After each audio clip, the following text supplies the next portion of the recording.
Hello guys, আপনারা সবাই কেমন আছেন? আশা করি সবাই ভালো আছেন। আজকে আমি মিক্স ভেজিটেবল রান্না করব সিম্পল রকম করে। দেখুন, এদিকে একটা কড়াই বসে নিয়েছি, এখানে দিয়েছি সরষের তেল আর দুটো রসুনের কোয়া থেতো করে দিয়েছি। আর এটাকে ভালো করে ভেজে নেব।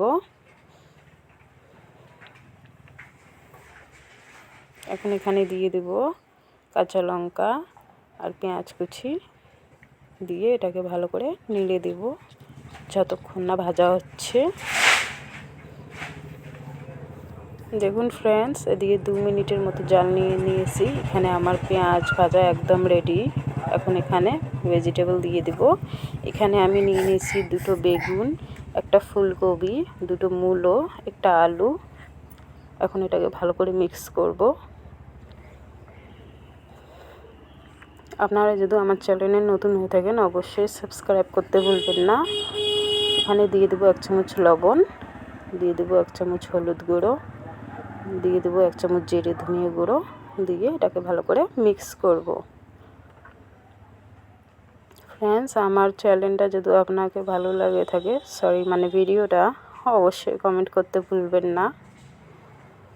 এখন এদিকে আমি 5 মিনিটের মতো জাল দিয়ে নিয়েছি। দেখুন আমার সবজিগুলো ভালোভাবে মিক্স হয়ে গেছে।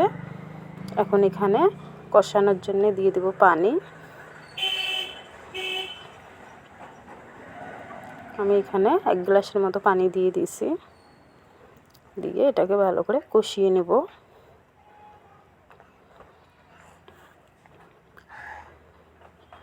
ফ্রেন্ডস, আমার সাথে থাকবেন। দেখুন ফ্রেন্ডস, এদিকে 10 মিনিটের মতো আমি ভালো করে রান্না করে নিয়েছি। দেখুন এখানে আমার সবজিগুলো একদম সিদ্ধ হয়ে গেছে। এখন এটাকে ভালো করে নেড়ে আমি এটাকে নামিয়ে নেব। আমার কাছে ধনিয়া শাক ছিল না, সেজন্য দিতে পারিনি। আপনার কাছে থাকলে অবশ্যই দিবেন। এদিকে একটা বল নিয়ে নিয়েছি, বাউলে দিয়ে দেব সবজিগুলো। সবগুলো সবজি এখানে ঢেলে নেব। ফ্রেন্ডস, সাবস্ক্রাইব করে আমার সাথে থাকবেন যাতে আমিও আপনার সাথে থাকতে পারি। দেখুন এখানে আমি সার্ভ করে নিয়েছি।